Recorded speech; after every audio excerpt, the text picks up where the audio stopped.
Imogen was born 3 weeks early and spent 10 weeks in NICU, and that was to manage a condition with her blood sugar levels. By the time we left NICU, Imogen had been diagnosed with a hearing loss.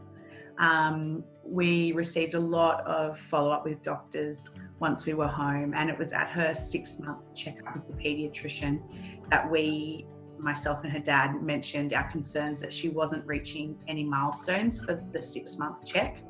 And straight away, our paediatrician referred us to CPA. At that time, thinking that she was a child at high risk of cerebral palsy. But mostly in his words, he said, I need someone watching Imogen closely, and CPA are the specialists in this area, so I want you to go and see them. And I guess once we got to CPA, they immediately started with some assessments, having a look at where Imogen was at.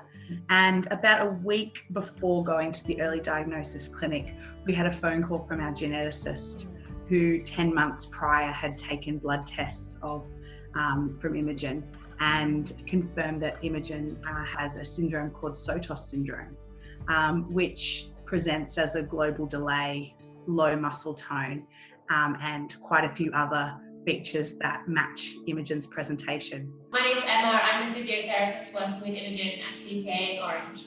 So early intervention is really important because we know that from the ages of 0 to 2, a child's brain is at its most neuroplastic, which means that we can encourage Imogen to neurologically develop.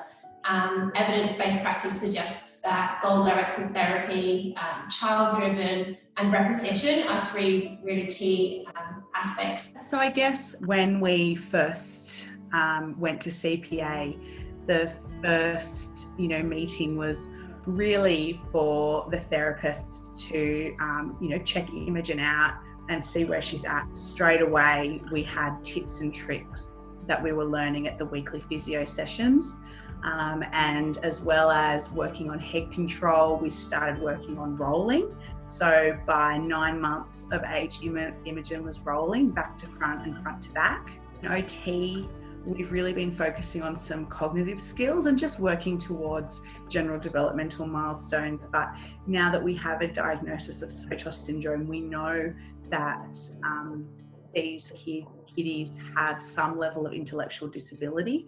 So just working towards cognitive milestones and just making things really explicit. So explicitly teaching peekaboo and things that we otherwise might naturally do, just making them really obvious teaching points. My name's Jordan and I am a speech pathologist here at Cerebral Palsy Alliance working with Imogen. Her communication goals is around her cause and effect, developing cause and effect skills.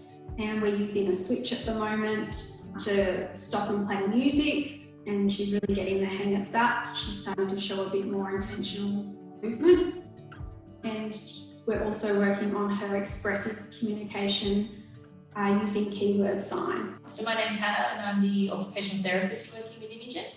Our goals very much started off with very much like upper limb related goals in terms of upper limb function and hand function and trying to get some really nice grasp patterns going. But then once we discovered that she'd actually been diagnosed with Sotos, our goals started to become more orientated around the cognitive component. So really how she's engaging in different occupations and how she's thinking about the way that she's playing with toys. Jordan, the speech, he was able to look at feeding and swallowing and drinking to make sure that Imogen was safe in the high chair. And since then, we also have started learning keyword sign. We imagine that Imogen will one day be speaking, but it could be sometime, it could be sooner than we think, or it could be a really long way down the track. So to us, it's really important that we have a different way for Imogen to communicate.